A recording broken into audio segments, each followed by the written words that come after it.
नौकरी करता था। उस होटल में एक खुफिया कमरा था। खुफिया इसलिए कह रहा हूँ क्योंकि हम जैसे लोगों का वहाँ पर जाना मना था। अगर हम गलती से भी वहाँ चले भी जाते तो हमें कोई ना कोई बंदा वहाँ से वापस आने का इशारा करता। वो दूसरी बार वह जाने से सख्ती से मना कर दिया जाता। इस बात से हमें कोई एतराज़ नहीं था क्योंकि हमारा काम तो होटल में ड्यूटी देना था। मगर फिर भी एक शख्स सा इंसान के दिमाग में उभरता है। आज भी रोज की तरह मैंने देखा कि वेटर अमित उसी कमरे की तरफ जा रहा है। मेरा दिल किया कि मैं उसका पीछा करूं, उसके साथ जाकर देखूं कि आखिर इस कमरे में ऐसे क्या बात है कि वहां पर आम वेटर्स का जाना मना है। यह सोचकर मैं अमित के पीछे हो लिया। वह ऑर्डर के मुताबिक उस कमरे की तरफ रुख किया आगे बढ़ जा रहा था। मैंने उसके पीछे पीछे उसके नक्शे कदम पर चलते आगे बढ़ रहा था। तभी उसने पीछे मुड़कर मुझे देखा और सख्त नज़रों से मुझे घूरकर बोला, अपनी जान के दुश्मन क्यों बने हो? इस कमरे में कुछ ही लोगों को जाने की इजाज़त है। भगवान के लिए यहाँ से चले जाओ, वरना मुझ पर भी इल्ज़ाम आएगा कि तुम्हें अपने साथ वहाँ लेकर जा रहा था। उसकी बात सुनकर मैं शर्मिंदा हो गया। वैसे भी मेरा इस कमरे से कोई वास्ता नहीं था। मैं वापस आ गया, काउंटर पर बैठा। मैं यह सोच रहा था कि आखिर इस कमरे में ऐसे क्या होता है। तभी बाहर आकर एक खूबसूरत काली सी कार रुकी। मेरी नज़र कार की तरफ ही टिक गई क्योंकि यह कार बहुत ही खूबसूरत थी। कार का दरवाज़ा खुला और एक लड़की बड़ी शान से चलती हुई होटल के अंदर दाखिल हो गई। मैं लड़की की खूबसूरत देखकर हैरान रह गया था। वह बेइंतहा खूबसूरत लड़की थी और उसके चेहरे पर कोई दाग न था, मानो वह बेदाग चांद थी। मैं उस पर नजरें जमाए बैठा ही था कि एक ग्राहक का ऑर्डर आया। मैं ऑर्डर लेने गया, तभी वह लड़की उसी कमरे की तरफ जाती दिखाई दी। मेरा दिल बुझ सा गया। पास बैठे दोस्त से मैंने कान में आहिस्ता से कहा, यह लड़की इस कमरे की तरफ जा रही है जहां हमारा जाना मना है। तुम क्या कहते हो कि लड़की यहाँ क्यों आई है? मेरी बात पर अमित सोच में पड़ गया। यार, तुम आजकल की लड़कियों को जानते नहीं हो। पैसा और मतलब के खातिर कुछ भी करने को तैयार हो जाती है। यह लड़की भी उन्हीं लड़कियों में से एक होगी। वैसे भी तुमने इस लड़की को पहली बार देखा होगा। लेकिन मैं हर रोज उस कमरे में एक लड़की को जाते देखता हूँ। पता नहीं कहाँ जाती है, क्या करती है। फिर मैं उस लड़की का इंतज़ार करने लगा जो उस कमरे में गई हुई थी। उसके वापस आने पर उसका दीदार हो जाना मेरे लिए खुशकिस्मती से कम न था। तभी मैंने उस दिन ओवर टाइम ड्यूटी भी कर ली। मैं चाहता था कि किसी तरह इस लड़की का हसीन चेहरा देखने को मिल जाए, मगर दिन से शाम और शाम से रात हो गई और वह लड़की दोबारा नजर नहीं आई। वह लड़की मेरे लिए किसी हसीन ख्वाब से कब नहीं थी। तभी तो उसका इंतजार करने लगा, मगर उसके नहीं आना था और वो नहीं आई। यह तक कि दिन से शाम और शाम से रात हो गई। मेरा साथी अमित को भी मेरे दिल का हालत का अंदाज़ा था।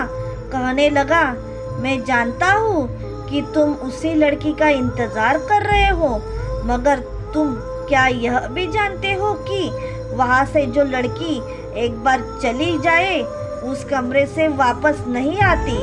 इसका इंतज़ार करना बेकार है।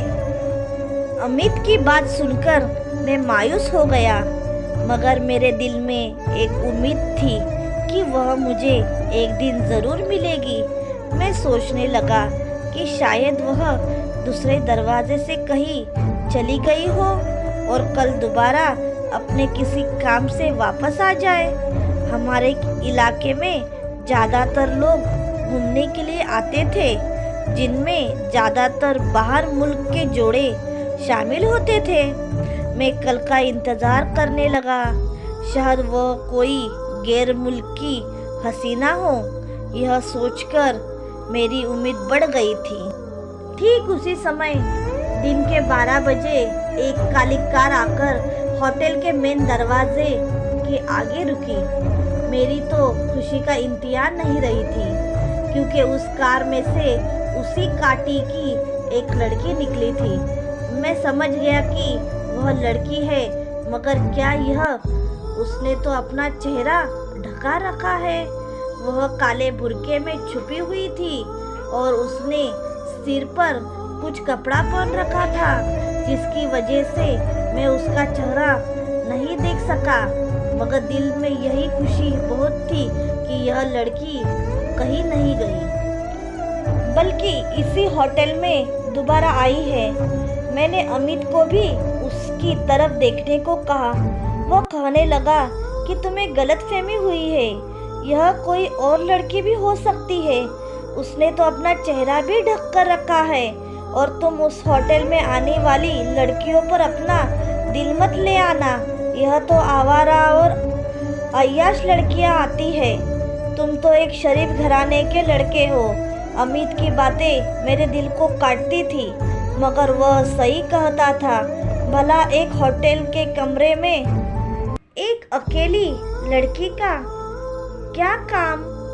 मगर मर्द तो दिल लगी के लिए रंगे नस्ल नहीं देखते। वह बस औरत को एक पूरी कशिश वजूद की तरह देखता है। मैं भी आज उस हसीना का दीदार करना चाहता था। जब वो अंदर की तरफ जाने लगी तो मैंने उसका पीछा किया।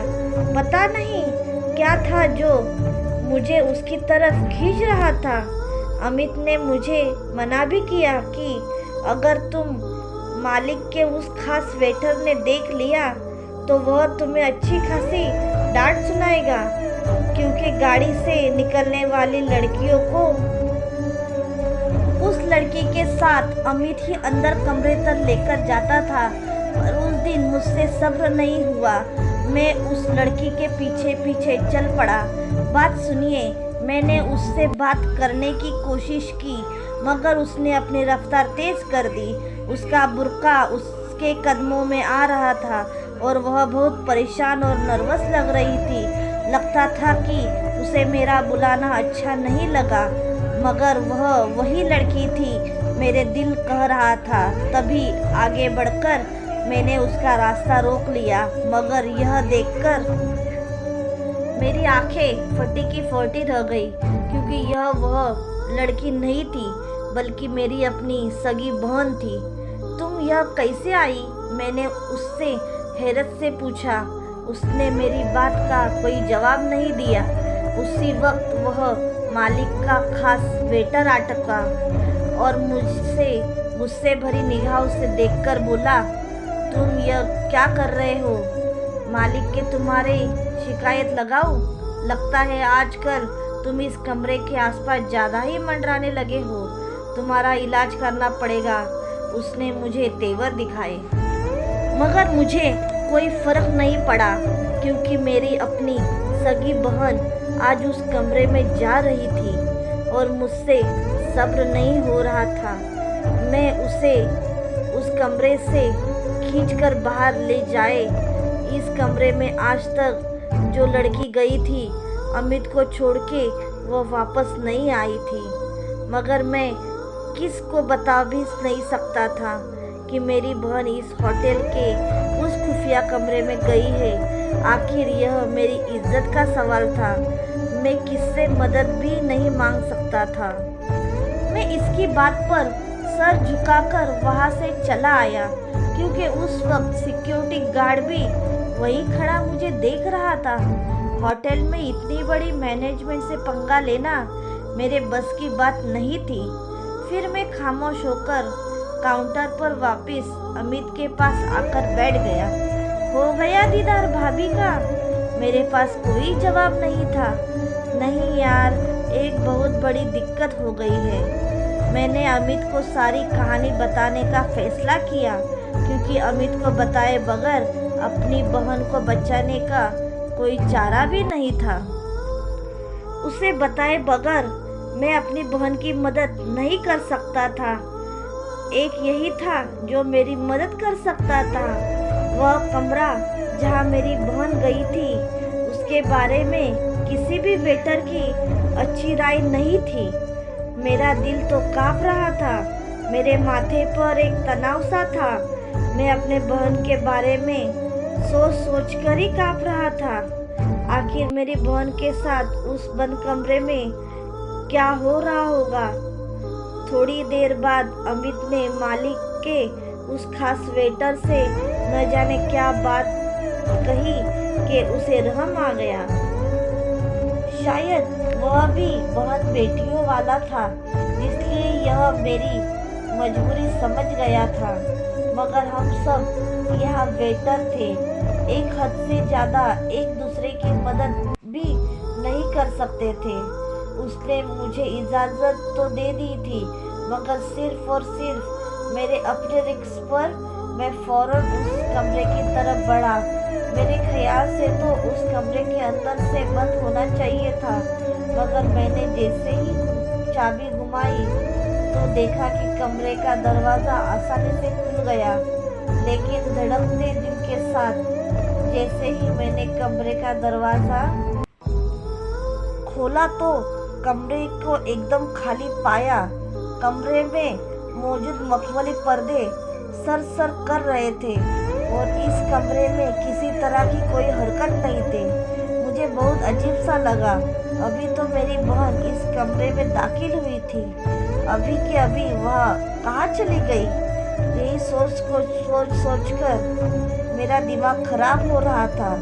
साथ ही लगे अटैच बाथरूम को भी अच्छी तरह देख लिया, बेड के नीचे भी झांक कर देखा, अलमारी तक को खंगाल डाला, मगर मेरी बहन कहीं नहीं थी। होती तो मिलती। परेशानी की वजह से मुझे समझ नहीं आ रहा था कि क्या करूं।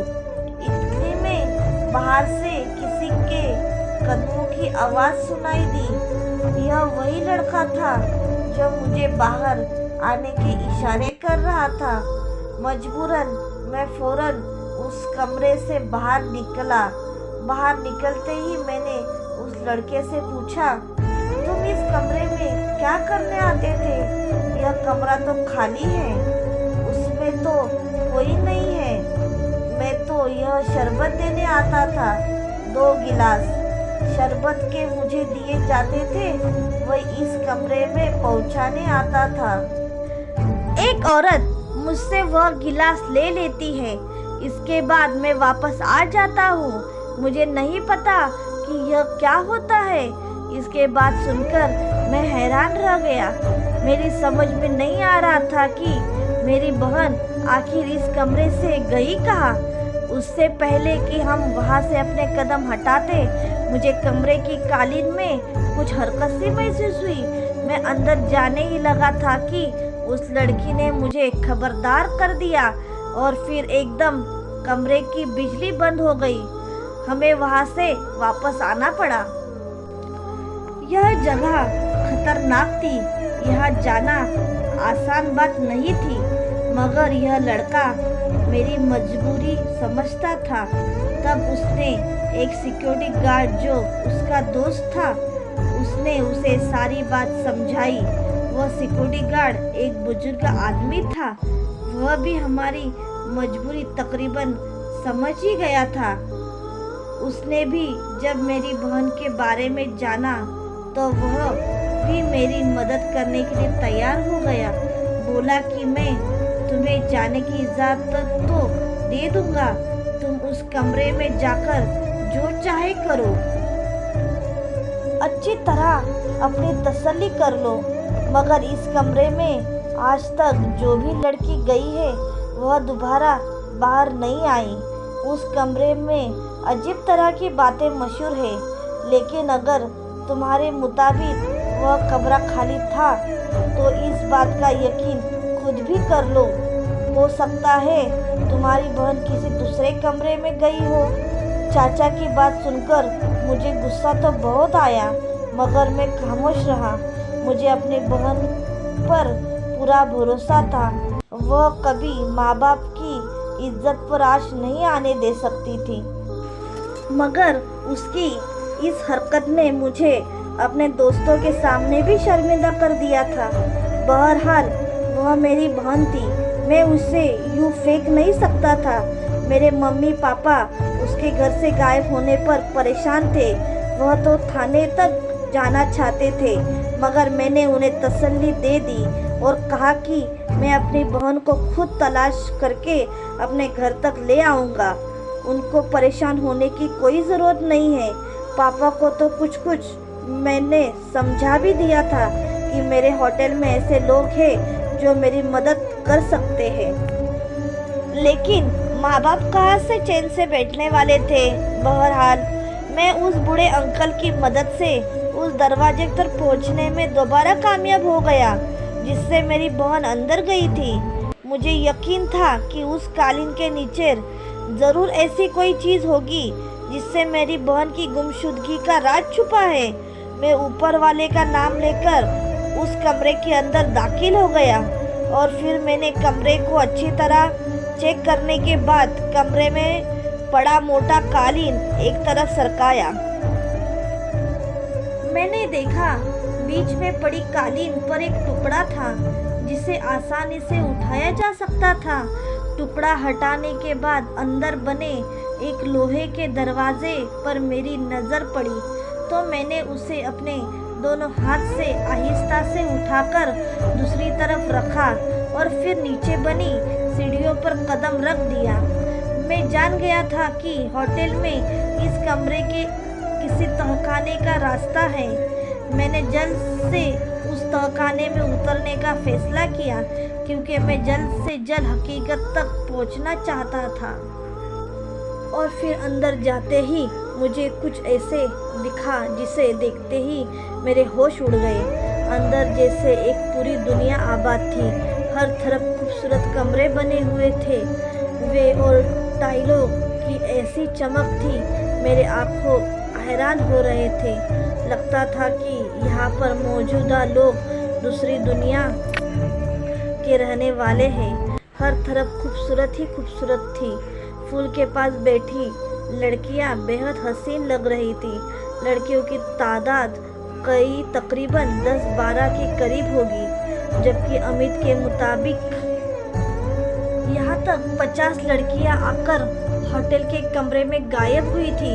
मुझे अपनी बहन को ढूंढना था, मगर अभी मैं हैरान परेशान खड़ा उस महल जैसे तहखाने को देख रहा था कि मुझे अपने पीछे किसी के होने का एहसास हुआ और इससे पहले कि मैं पीछे मुड़कर देखता, किसी ने मेरे सर पर दबाव डाला।